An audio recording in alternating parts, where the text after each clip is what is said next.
तो गाइस मेरा नाम ज़रियाब है। मेरी तरफ से आपको ईद मुबारक। और जो आप ये मैप देख रहे हैं ये है क्या कहते हैं ब्रिटिश एम्पायर का, जो वो कनाडा से लेके वो ऑस्ट्रेलिया तक जाता था। नहीं, ऑस्ट्रेलिया, ऑस्ट्रेलिया नहीं, ऑस्ट्रेलिया। जो आप जो आप वो देख रहे हैं, जो ये कनाडा है, कनाडा के पास इतना ज़्यादा एरिया है। इंडिया और पाकिस्तान कमाई कमाई करके भी इतना ज़्यादा एरिया है, इसलिए उसको कहते थे सबसे सबसे बड़ा मुल्क। सबसे बड़ा मतलब पहले सोवियत यूनियन से भी बड़ा था, और रशियन एम्पायर से। वो खैर वो तब हुआ 1922 के बाद, तब वर्ल्ड वॉर 2 हुई, फिर वो हो गया। जो देखे जो यूएसए था, यूएसए उसका नॉर्दर्न पार्ट, वो क्या कहते हैं ये वाला जो ईस्ट कोस्ट में है, वेस्ट कोस्ट में नहीं, नहीं कोस्ट यूएसए का ये वेस्ट, सॉरी वो भूल जाते हैं, वो कंफ्यूजिंग होती है यूएसए के अंदर से।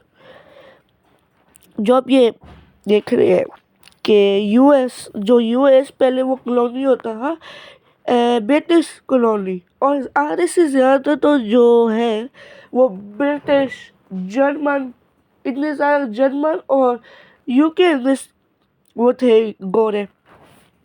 एक एक और फन फैक्ट बताऊँ, फन फैक्ट, जो है ये इजिप्ट से लेके सूडान तक आधा अफ्रीका, तकरीबन आधा अफ्रीका उसके पास था, क्या कहते हैं यूके के पास। इतना इतना ज़्यादा इतना बड़ा है अफ्रीका। और जो नॉर्दर्न और साउदर्न अमेरिका में, नहीं क्या कहते हैं सेंट्रल अमेरिका,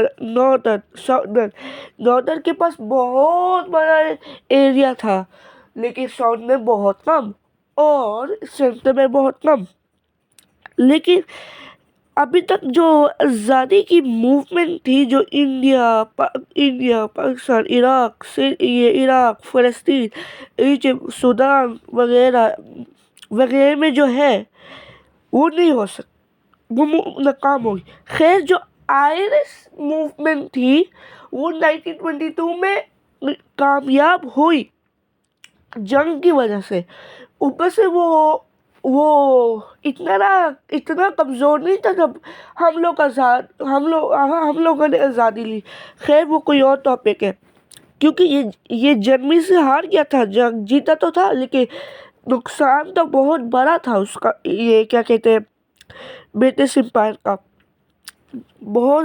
इसका मतलब बहुत ज़्यादा। तो फिर उन्होंने आयरलैंड को वो निकल गए आयरलैंड से। खैर उन्होंने पूरा आयरलैंड नहीं लिया, नहीं निकले। नॉर्दर्न आयरलैंड अभी भी है पार्ट उसका।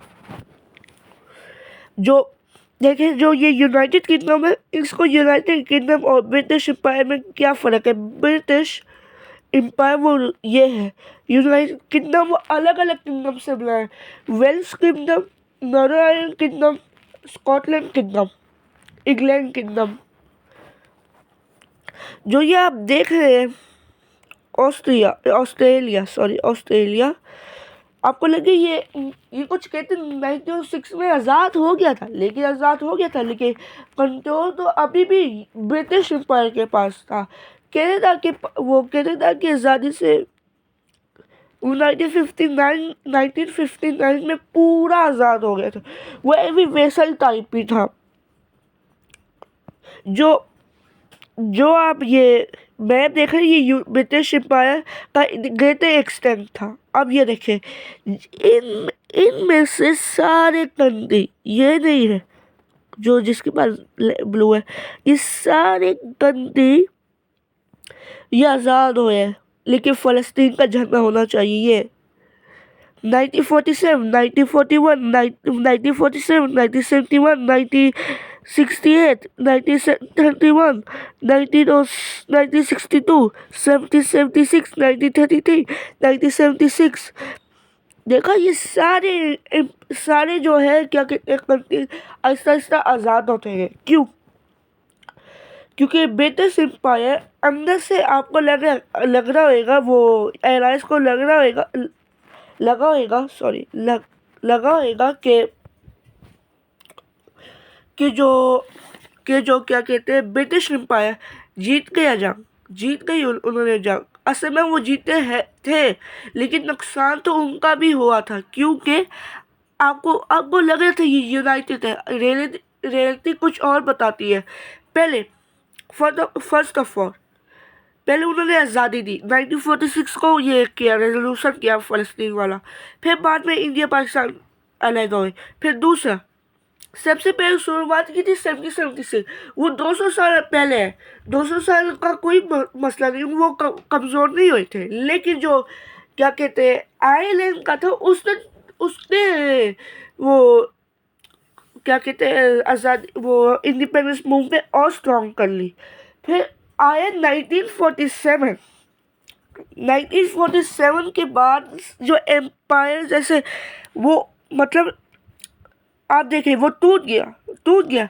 कई उनके पास वो 100 साल पहले नहीं, 40 साल पहले बहुत बड़ी एम्पायर होती थी।